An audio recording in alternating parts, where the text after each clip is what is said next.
Kesultanan Mataram.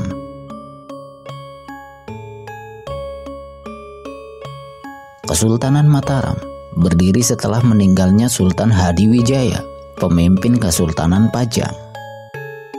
Pangeran Benowo, putra satu-satunya Sultan Hadiwijaya, menolak untuk meneruskan tahta Pajang. Sutawijaya, putra angkat Sultan Hadiwijaya, mengambil alih kepemimpinan dan memindahkan pusat pemerintahan ke Mataram. Selanjutnya, berdirilah Kesultanan Mataram atau yang juga dikenal dengan nama Negari Kesultanan Mataram. Sutawijaya menggunakan gelar Penembahan Senapati.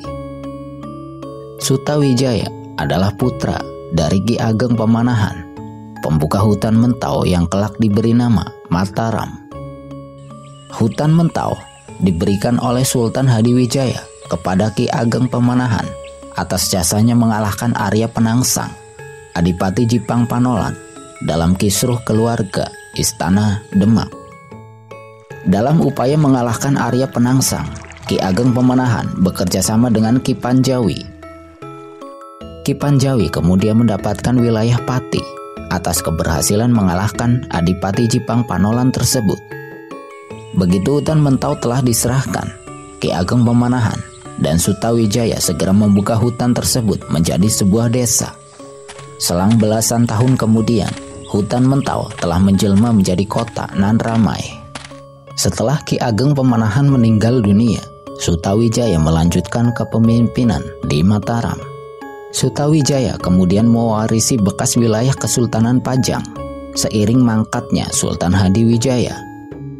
Tahun 1584, Sutawijaya naik tahta dan menjadi pemimpin pertama Kesultanan Mataram dengan gelar Panembahan Senopati ing Alaga. Sebagaimana Demak dan Pajang, Mataram juga merupakan dinasti penerus Majapahit. Wilayah kekuasaan Pajang mencakup Jawa bagian tengah dan sebagian dari Jawa Timur. Di Jawa Tengah, Kabupaten Pati tidak bisa dikatakan bawahan Mataram karena posisi mereka sederajat sejak penyerahan Pati kepada Ki Panjawi dan hutan Mentau kepada Ki Ageng Pemanahan. Sedangkan Jawa Timur atau disebut juga dengan Brang atau telatah di sebelah timur Bengawan Solo yang sebagian wilayahnya pernah berada di bawah Demak dan Pajang menolak mengakui kekuasaan Mataram. Untuk mengokohkan kekuasaannya sebagai pemimpin Jawa, Panembahan Senopati harus menaklukkan Jawa bagian timur. Telatah Madiun adalah target pertama Panembahan Senopati. Tahun 1586 hingga 1587, pasukan Mataram menyerbu Madiun.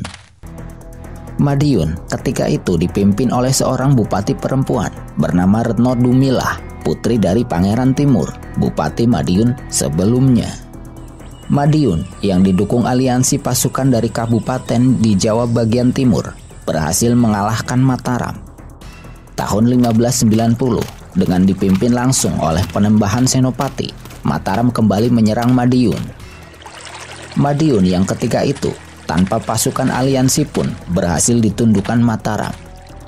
Jatuhnya Madiun membuat jalan Mataram di Brangwetan semakin terbuka.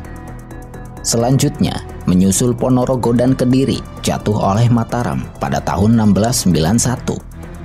Namun, serangan Mataram di pesisir utara menemui kegagalan. Mataram mengalami kekalahan dalam 2 kali gelombang serangan terhadap Tuban pada tahun 1598 dan 1599. Upaya penaklukan Mataram terhadap Brangwetan harus terhenti pada tahun 1601 seiring mangkatnya Panembahan Senopati. Pemimpin pertama Kesultanan Mataram dimakamkan di Istana Kota Gede. Tahta Mataram kemudian dilanjutkan oleh Raden Mas Jolang yang bergelar Prabu Hanyakrawati, putra dari Panembahan Senopati.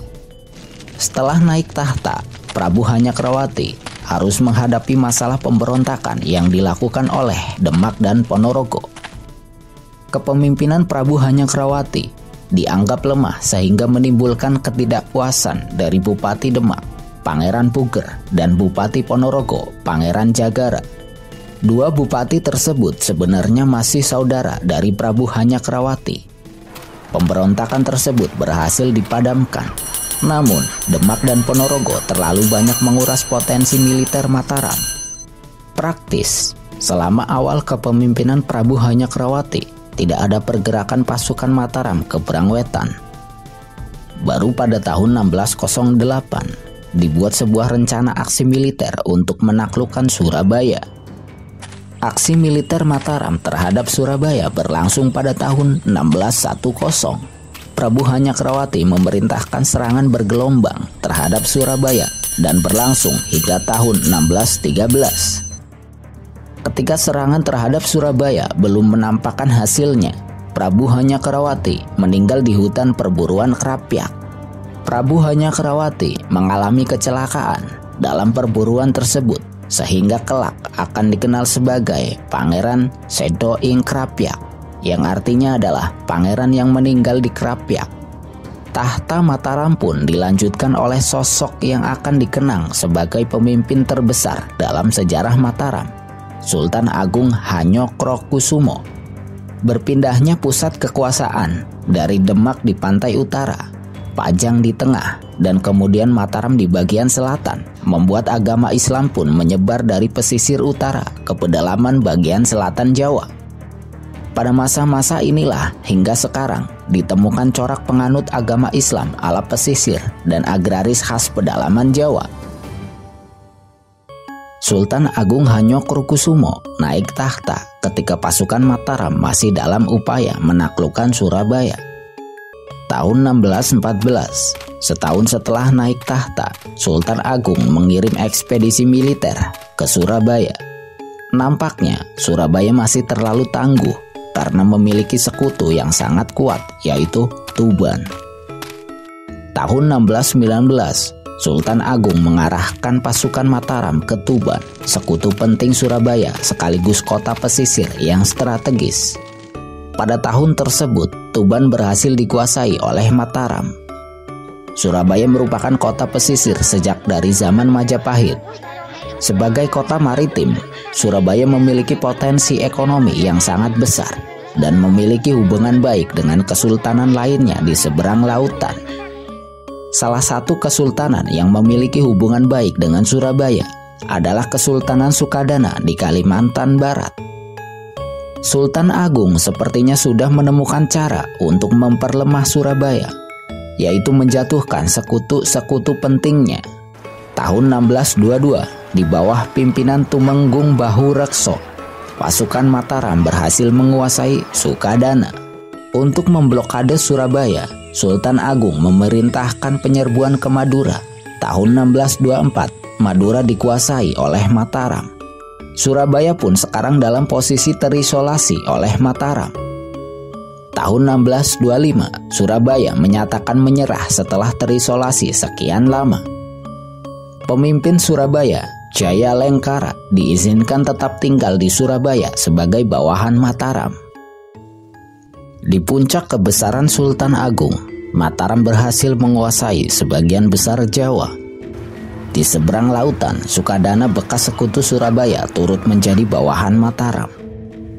Setelah berhasil menguasai sebagian besar Jawa Timur, kecuali Blambangan, Sultan Agung melihat bahaya yang mengancam dari sebelah barat Mataram, yaitu VOC di Jayakarta. VOC yang ketika itu dipimpin oleh Jan Pieter Zoenkun berhasil menguasai Jayakarta dari Banten dan mengubah namanya menjadi Batavia. Tahun 1628, Sultan Agung memberangkatkan pasukan ke Batavia. Ribuan prajurit Mataram tersebut dipimpin oleh Tumenggung Bahureksa. Setelah menempuh perjalanan sejauh 500 km selama 90 hari, gelombang pertama kontingen pasukan Mataram tiba di Batavia pada bulan Agustus tahun 1628. Kontingen kedua sampai di Batavia pada bulan Oktober. Serangan terhadap benteng VOC segera berkobar. Korban berjatuhan dalam jumlah yang besar di kedua belah pihak. Serangan berkelanjutan pasukan Mataram ke benteng VOC terus berlangsung dalam beberapa bulan lamanya. Pada bulan Desember tahun 1628, pasukan Mataram terpaksa harus mundur meskipun berkali-kali nyaris menjebol benteng VOC. Banyaknya korban jiwa serta logistik yang semakin menipis membuat pasukan Mataram mengalami tekanan berat. Sultan Agung tidak patah arang dengan kegagalan serangan pertama. Beliau pun mempersiapkan serangan berikutnya. Tumenggung Surah Agul-Agul dipercaya oleh Sultan untuk memimpin pasukan Mataram. Selain itu, Sultan Agung memerintahkan Adipati Ukur dari Priangan untuk membantu serangan ke Batavia. Tidak hanya dari darat, Sultan Agung juga mengirimkan pasukan melalui jalur laut yang berangkat dari Jepara dan Tegal. Sultan Agung juga memerintahkan membangun lumbung-lumbung beras untuk logistik pasukannya. Lumbung-lumbung beras itu berada di Cirebon dan Karawang. Sayangnya, mata-mata VOC berhasil menemukan lumbung-lumbung beras tersebut dan membakarnya. Bukan hanya itu, kapal-kapal di Tegal dan Cirebon yang dipersiapkan untuk pasukan Mataram berhasil dihancurkan oleh VOC. Meskipun sudah mendapatkan tekanan berat selama di perjalanan, pasukan Mataram berhasil mencapai Batavia. Serangan terhadap benteng Hollandia pun berlangsung dengan sengit. Pasukan Mataram yang tidak ingin mengulangi kegagalannya berhasil memanjat tembok benteng Hollandia dengan menggunakan tangga. Di dalamnya hanya terdapat pasukan VOC yang mulai putus asa karena kehabisan peluru. Di tengah rasa putus asa tersebut, tiba-tiba pasukan VOC menyiramkan kotoran manusia ke arah pasukan Mataram yang sedang memanjat tembok benteng Hollandia. Akibatnya pasukan Mataram lari berhamburan dan menceburkan diri ke Sungai Ciliwung. Bulan Desember, pasukan Mataram terpaksa harus mundur dari Batavia. Untuk kedua kalinya pasukan Mataram gagal menyingkirkan VOC dari tanah Jawa. Pada masa-masa serangan kedua itulah Jan Pietersen Koen mati di tengah-tengah peperangan. VOC melaporkan bahwa gubernur mereka mati akibat kolera. Sedangkan pihak Mataram mengumumkan bahwa Jan Pietersen Koen mati dibunuh oleh intelijen mereka yang bernama Nyimas Utari Sanjaya Ningrum. Nyimas Utari Sanjaya Ningrum merupakan putri dari Raden Bagus Wanoboyo, kepala intelijen Mataram. Sayangnya, Nyimas Utari meninggal dalam pertempuran di benteng Hollandia. Jenazahnya dimakamkan di Desa Keramat, perbatasan antara Depok Bogor. Kegagalan itu membuat peta politik di tanah Jawa tidak berubah. Banten di ujung barat, VOC di Batavia, dan sisanya adalah Mataram. Melihat banyaknya korban jiwa dan kerugian militer, Sultan Agung enggan untuk mengulangi serangannya ke Batavia. Sultan Agung Hanyokrokusumo juga dikenal sebagai pemimpin yang memperhatikan masalah keilmuan dan kebudayaan. Pada masa beliau berkuasalah, kalender penanggalan Jawa disesuaikan dengan kalender Hijriah. Juga terdapat perayaan Sekaten yang disesuaikan dengan hari lahir Nabi Muhammad, serta berbagai acara kebudayaan yang disesuaikan dengan nuansa Islam. Tahun 1645, Sultan Agung Hanyokrokusumo tutup usia. Sesuai dengan wasiatnya, beliau dimakamkan di kompleks pemakaman Imogiri. Sultan Agung tidak hanya mewariskan kekuasaan yang besar, tetapi juga menjadikan Mataram sebagai pusat penyebaran Islam. Mengikuti ajaran Wali Songo, kebudayaan-kebudayaan disesuaikan dengan ajaran Islam.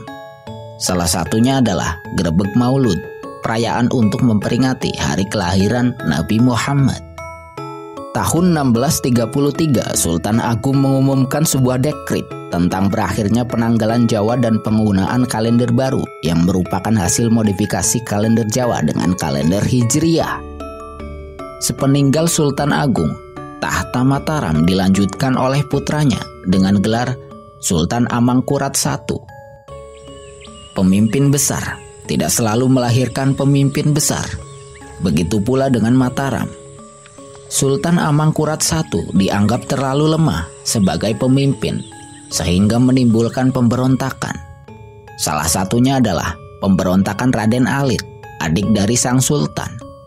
Raden Alit dan para pengikutnya berhasil disingkirkan, namun pemberontakan lainnya segera menyusul. Tahun 1674, Trunojoyo yang masih merupakan keturunan dari Sultan Agung menyatakan Madura sebagai negara merdeka dan berdiri setara dengan Mataram. Trunojoyo menganggap penguasaan Mataram atas Madura sebagai penjajahan. Aksi Trunojoyo ini dimulai oleh kesepakatan rahasia dengan Pangeran Adipati Anom, putra Sultan Amangkurat I sekaligus putra mahkota. Pangeran Adipati Anom merasa kekuasaan ayahnya yang despotik harus segera diakhiri. Selain kemampuan memimpinnya yang lemah, Sultan Amangkurat I juga dianggap terlalu dekat dengan VOC. Dukungan terhadap Trunojoyo juga datang dari Karaeng Galesong, salah satu perwira Sultan Hasanuddin yang terpaksa menyingkir dari Goa Talo akibat kekalahan dari VOC. Panembahan Giri yang masih merupakan keturunan Sunan Giri juga turut membantu perjuangan Trunojoyo. Dengan kekuatan yang sangat besar itu, Trunojoyo berhasil menguasai satu demi satu kabupaten di bawah Mataram. Setelah menguasai pesisir utara, pasukan Trunojoyo segera menuju selatan, pusat kekuasaan Mataram. Mengetahui Trunojoyo dan pasukannya semakin mendekat, Sultan Amangkurat I melarikan diri ke barat menuju Batavia, meminta perlindungan VOC. Perjalanan jauh dengan kondisi sakit membuatnya meninggal di Tegal pada tahun 1677. Trunojoyo dan pasukannya berhasil menguasai istana Mataram dengan mudah. Namun sayang, Pangeran Adipati Anom yang merupakan sekutu justru khawatir dengan kekuatan besar yang dimiliki oleh Trunojoyo. Pangeran Adipati Anom kemudian menemui VOC di Jepara yang diwakili oleh Cornelis Spelman, si tukang adu domba. VOC menyetujui permintaan Pangeran Adipati Anom untuk menyingkirkan Trunojoyo dengan syarat yang sangat berat, tetapi sang pangeran menyetujui semua syarat tersebut. VOC juga menyetujui Pangeran Adipati Anom naik ke tahta dan bergelar Sultan Amangkurat II, serta memberinya hutang untuk membangun istana baru di Solo. Syarat-syarat itu adalah: 1. Mataram akan menanggung semua biaya perang melawan Trunojoyo. Kedua, pelabuhan milik Mataram dari Karawang hingga pesisir ujung timur Jawa digadaikan kepada VOC sebagai jaminan hutang Mataram untuk membuat istana baru di Solo. Ketiga, wilayah Mataram di sebelah barat Pamanukan hingga pesisir selatan diserahkan kepada VOC. Keempat, VOC memiliki hak monopoli perdagangan beras di Jawa serta tekstil dari India dan Persia. Kelima, VOC bisa menempatkan pasukannya di ibu kota Mataram. Masalah yang dihadapi Pangeran Adipati Anom bukan hanya Trunojoyo. Pangeran Puger, adik dari Pangeran Adipati Anom, berebut istana Pleret setelah ditinggalkan oleh Trunojoyo pada tahun 1677. Karena itulah Pangeran Adipati Anom perlu membangun istana baru yang jauh dari Pleret, yaitu Solo, yang dahulu sempat menjadi ibu kota Kesultanan Pajang. Di istana yang baru ini, Pangeran Adipati Anom bertahta dengan gelar Susuhunan Amangkurat II. Gelar Sultan tidak lagi digunakan. VOC segera mengerahkan kekuatannya menuju pertahanan Trunojoyo di Surabaya. Spilman menugaskan Antonio Hurt dan Kapitan Yonker untuk memimpin penyerangan serta dibantu Arung Palaka. Sementara itu, ribuan prajurit Mataram di Jepara telah siap bergabung dengan mereka. Surabaya sepertinya akan menjadi pertandingan ulang Karaeng Galesong melawan Arung Palaka dan VOC, sebagaimana pertempuran di Goa Talo. Pertempuran sengit, baik di darat maupun laut pun segera pecah di Surabaya. Setelah beberapa lama terjadi pertempuran, pasukan Trunojoyo terdesak. Trunojoyo mundur ke arah selatan memasuki wilayah Kediri hingga ke Gunung Kelut. Di akhir tahun 1679, Trunojoyo akhirnya tertangkap oleh pasukan gabungan VOC. Trunojoyo dibawa ke hadapan Pangeran Adipati Anom yang telah bergelar Susuhunan Amangkurat II. Trunojoyo yang hampir saja mampu menciptakan dinasti baru di tanah Jawa tersebut harus menerima akhir tragis dihukum mati oleh bekas sekutunya. Jenazahnya kemudian dimakamkan di sekitar Bukit Selokurung. Ngantang, Kabupaten Malang. Sedangkan Karaeng Galesong ikut gugur dalam pertempuran melawan VOC. Prajurit Goatalo yang juga putra dari Sultan Hasanuddin tersebut dimakamkan di Sumber Agung, Kabupaten Malang.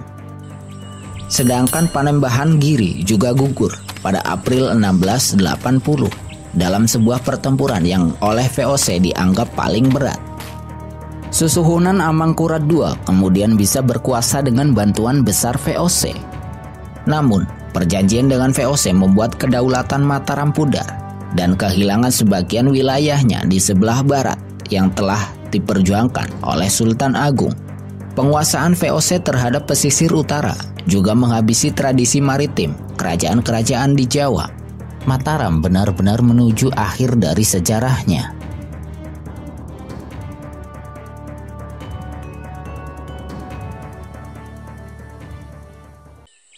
Keraton Kertasura, begitulah sebutan untuk pusat pemerintahan Mataram setelah dipindahkan dari Keraton Pleret.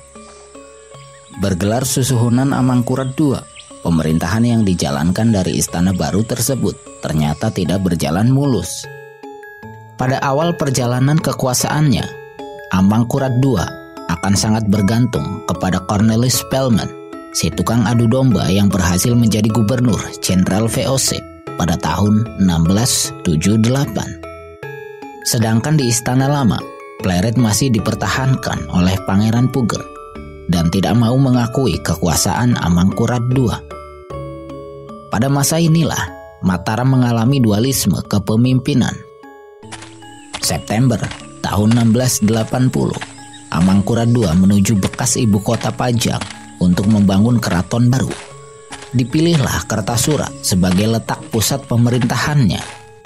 Demi memperkokoh kekuasaannya, Amangkurat II mengirim pasukannya untuk menyerang Istana Pleret pada November tahun 1680. Pasukan VOC turut serta membantu serangan tersebut. Pangeran Puger dan pasukannya berhasil dipukul mundur. Setahun kemudian, Agustus 1681, Pangeran Puger berhasil mendapatkan dukungan 10.000 prajurit. Istana Pleret dan wilayah Mataram di sekitarnya berhasil direbut. Pada November 1681, pasukan gabungan Kertasura dan VOC berhasil mengulang keberhasilan mereka setahun sebelumnya di Pleret. Kali ini, Pangeran Puger menyerah dan bersedia pergi ke Kertasura untuk mengakui kekuasaan Amangkurat II. Masalah lain yang harus dihadapi oleh Amangkurat II adalah meningkatnya sentimen anti-VOC, baik di kalangan istana maupun di luar istana. Amangkurat II sendiri sepertinya enggan untuk memenuhi semua perjanjiannya dengan VOC. Terlebih-lebih setelah matinya si tukang adu domba Cornelis Spelman pada 1684. Tahun 1685, Untung Surapati, buronan nomor 1 VOC, datang ke Kertasura untuk meminta perlindungan. Patih Angrang Kusuma yang sedemikian bencinya kepada VOC membujuk Amangkurat II agar memberi perlindungan kepada Surapati. Untung Surapati adalah bekas budak dari Bali yang melarikan diri ke pedalaman Jawa bagian barat dan menjadi kepala perampok. Setelah itu, Surapati dan anak buahnya menyerah dan masuk menjadi tentara VOC. Namun, setelah mendapatkan perlengkapan dan pelatihan militer, Surapati justru menyerang pos-pos VOC dan membunuh hingga puluhan tentara Eropa VOC. Mengetahui Surapati ada di Kertasura, Batavia mengirimkan Kapten Tak. Selain bertugas untuk menangkap Surapati dengan cara apapun, Tak juga diberi perintah untuk membicarakan hutang Amangkurat II yang tidak kunjung dibayar. Sesampainya di Kertasura, Kapten Tak dijebak oleh pertempuran pura-pura antara prajurit Kertasura melawan Untung Surapati. Kapten Tak yang tidak menyadari jebakan itu tewas mengenaskan bersama 74 anak buahnya. Sedangkan sisa tentara VOC lainnya berhasil melarikan diri ke pos mereka di Jepara. Setelah peristiwa pembunuhan Kapten Tak, Untung Surapati bergerak ke Pasuruan dan diizinkan oleh Amangkurat II untuk membangun kekuasaan di sana. Tidak lama kemudian, Patih Angrang Kusuma bergabung dengan Pasuruan Sedangkan Amangkurat II menulis surat kepada Batavia bahwa dirinya tidak bersalah dalam kasus tewasnya Tak. VOC tentu saja tidak percaya dengan isi surat itu.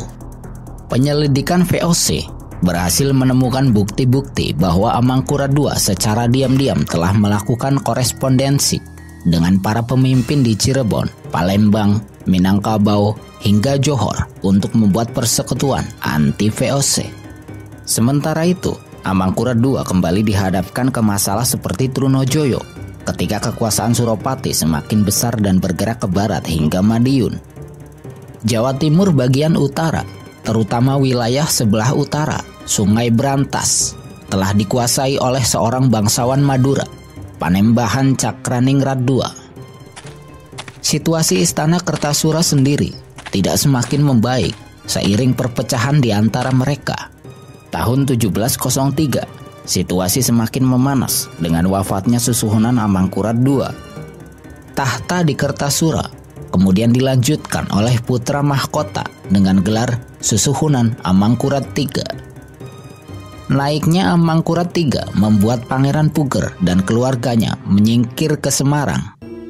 Pangeran Puger menemui perwakilan VOC dan menyatakan bahwa dirinya siap bekerja sama untuk memerangi Amangkurat III dan Untung Suropati. Pangeran Puger berusaha meyakinkan Kompeni bahwa Amangkurat III telah bersekutu dengan Untung Suropati untuk menyerang VOC. Pada bulan Juni 1704, VOC mengakui Pangeran Puger sebagai Susuhunan Pakubuwono I.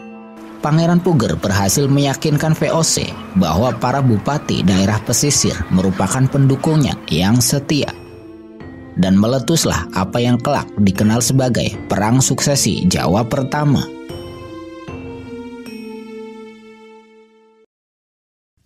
Naiknya Susuhunan Amangkurat III menghasilkan penolakan oleh banyak kalangan.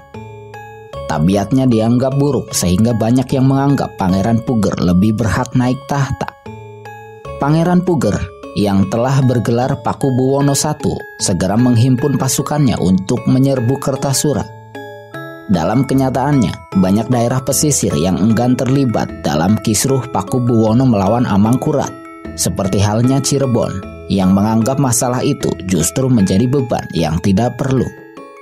Perlawanan terhadap Pakubuwono I pertama kali datang dari Demak. Oktober hingga November tahun 1704, gabungan pasukan Pakubuwono I dan VOC berhasil menguasai Demak. Pakubuwono mendapatkan tambahan pasukan seiring dukungan Panembahan Cakraningrat II. Bangsawan Madura memilih mendukung Pakubuwono I karena kompetisinya dengan Untung Suropati untuk menguasai Jawa bagian timur.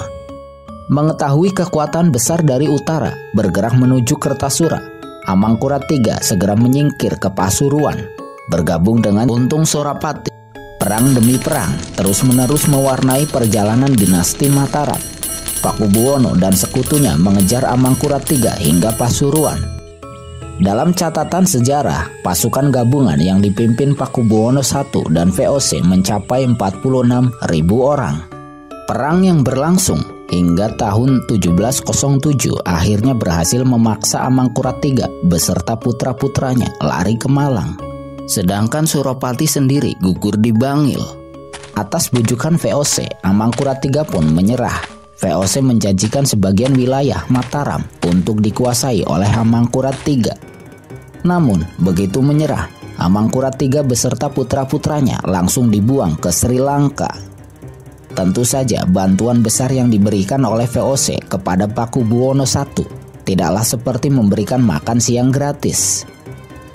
Tahun 1705, Pakubuwono I dan VOC membuat perjanjian yang isinya tidak jauh berbeda dengan perjanjian di masa Amangkurat II. Hanya saja, perjanjian baru ini lebih berat karena melarang pelaut Jawa berlayar melebihi batas-batas yang telah ditentukan. Hal ini tentu saja memberikan dampak buruk bagi kemampuan maritim bangsa Jawa. Pakubuwono I sejak awal pemerintahannya tidak bisa menjalankan kekuasaannya dengan tenang. Berbagai pemberontakan datang silih berganti, terutama dari keturunan Suropati dan Cakraningrat. Mulai dari Surabaya yang dibantu Bali, Madiun, Ponorogo, Magetan, dan Jogorogo melancarkan pemberontakan. Dengan bantuan VOC, berbagai pemberontakan itu bisa ditumpas. Namun, kewibawaan Pakubuwono pertama semakin tergerus oleh memudarnya rasa hormat para pemimpin daerah serta pejabat istana yang mulai terpecah-pecah dalam berbagai faksi. Februari 1719, ketika bagian timur Jawa masih bergejolak, Pakubuwono I meninggal dunia. Tahta di Kertasuro dilanjutkan oleh putranya yang memilih menggunakan gelar Amangkurat IV. Mewarisi kondisi yang semrawut, Amangkurat IV harus menghadapi serangan dua adiknya, yaitu Pangeran Blitar dan Pangeran Purbaya. Kedua adik Amangkurat IV langsung menyerang ke jantung kekuasaan. Dan lagi, VOC menyelamatkan Kertasura. Dua adik Amangkurat IV lari dari wilayah Mataram Lama. Pangeran Arya Mataram, paman dari Pangeran Blitar dan Pangeran Purbaya, keluar dari istana menuju pesisir utara dan memproklamirkan dirinya sebagai raja tandingan. Situasi ini memantik terjadinya perang suksesi Jawa bagian kedua. Sampai tahun 1723, VOC berhasil mengatasi berbagai pemberontakan. Pangeran Purbaya ditahan di Batavia, sedangkan sisanya dibuang ke Sri Lanka. 20 April 1726, Susuhunan Amangkurat IV meninggal dunia. Tahta Kertasura dilanjutkan oleh putranya dengan gelar Pakubuwono II. Pakubuwono II mewarisi situasi yang semakin semrawut dan hutang kepada VOC yang semakin membengkak untuk biaya operasi militer di masa sebelumnya. Konflik internal, saling intrik sesama pangeran, serta agresivitas Cakraningrat IV di bagian timur Jawa membuat Pakubuwono memutuskan membuat istana baru di sebelah timur Kertasura. Istana baru yang diberi nama Keraton Surakarta ini selesai tahun 1745 dan resmi digunakan pada Februari 1746. Ternyata masih banyak peperangan yang harus dilakukan. Istana baru ini ternyata sama kacaunya dengan istana lama. Masih ada Raden Mas Said dan 5 pangeran lainnya yang masih melakukan pemberontakan. Seperti para pendahulunya, selama 7 dasawarsa terakhir, ketergantungan Pakubuwono II terhadap VOC semakin menjadi-jadi. VOC adalah jaminan militer bagi Pakubuwono II. Pakubuwono II yang putus asa mengadakan sayembara hadiah tanah seluas 3.000 cacah bagi siapa saja yang bisa mengalahkan Raden Mas Said. Pangeran Mangkubumi yang masih kerabat Pakubuwono II menerima sayembara tersebut. Masih di tahun 1746, Pangeran Mangkubumi berhasil mengalahkan Raden Mas Said. Sayang sekali, hadiah yang dijanjikan ditunda-tunda oleh Pakubuwono II. Situasi semakin runyam ketika Gubernur Jenderal VOC Van Imhoff turut campur tangan memprovokasi Pakubuwono II bahwa pemberian hadiah tersebut akan memberikan kekuatan berlipat kepada Pangeran Mangkubumi. Pangeran Mangkubumi yang kecewa pun keluar dari istana dan melancarkan pemberontakan. Raden Mas Said yang pernah dikalahkannya turut bergabung dalam barisan Pangeran Mangkubumi. Perang suksesi Jawa bagian ketiga telah dimulai. Pada masa-masa ini, Pakubuwono II dan VOC menghabiskan banyak energi untuk mengatasi perlawanan Pangeran Mangkubumi. 20 Desember 1749, Pakubuwono II wafat. Sebelum wafat, pada 11 Desember, Pakubuwono II menyetujui VOC memilih pemimpin baru di Surakarta berdasarkan perjanjiannya dengan Von Hondedorf, Gubernur VOC untuk pesisir timur Jawa. Von Hondedorf kemudian menunjuk sang putra mahkota Surakarta melanjutkan kepemimpinan ayahnya dengan gelar Pakubuwono III. 12 Desember di Mataram Lama, Pangeran Mangkubumi dinyatakan sebagai raja oleh para pengikutnya dengan gelar Susuhunan Hamengkubuwono. Dualisme kepemimpinan kembali melanda dinasti Mataram dan perang terus berlanjut. Tahun 1750, Raden Mas Said yang menjabat sebagai Patih Mangkubumi menyerbu Surakarta. Korban dalam jumlah besar diderita Pakubuwono III dan VOC. Perang ini berlanjut hingga 4 tahun ke depannya. konflik Pangeran Mangkubumi dengan Raden Mas Said pada tahun 1752 membawanya ke meja perundingan. 13 Februari 1755 di sebuah tempat yang bernama Giyanti, akhir dari Kesultanan Mataram secara de facto berakhir.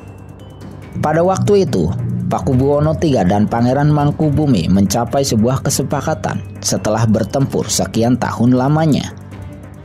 Disaksikan oleh Nicholas Harting, Gubernur VOC pengganti von Imhoff, tercapai kesepakatan untuk membagi Mataram menjadi dua, Surakarta dan Yogyakarta.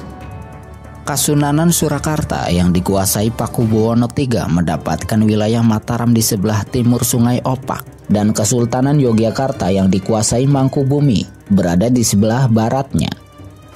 Dalam perjanjian yang dikenal sebagai Perjanjian Giyanti ini, VOC mendapatkan pesisir utara Jawa. Selain itu, baik Kasunanan Surakarta maupun Kesultanan Yogyakarta harus mendapatkan persetujuan VOC dalam penunjukan patih atau Perdana Menteri yang merupakan pemegang wewenang eksekutif.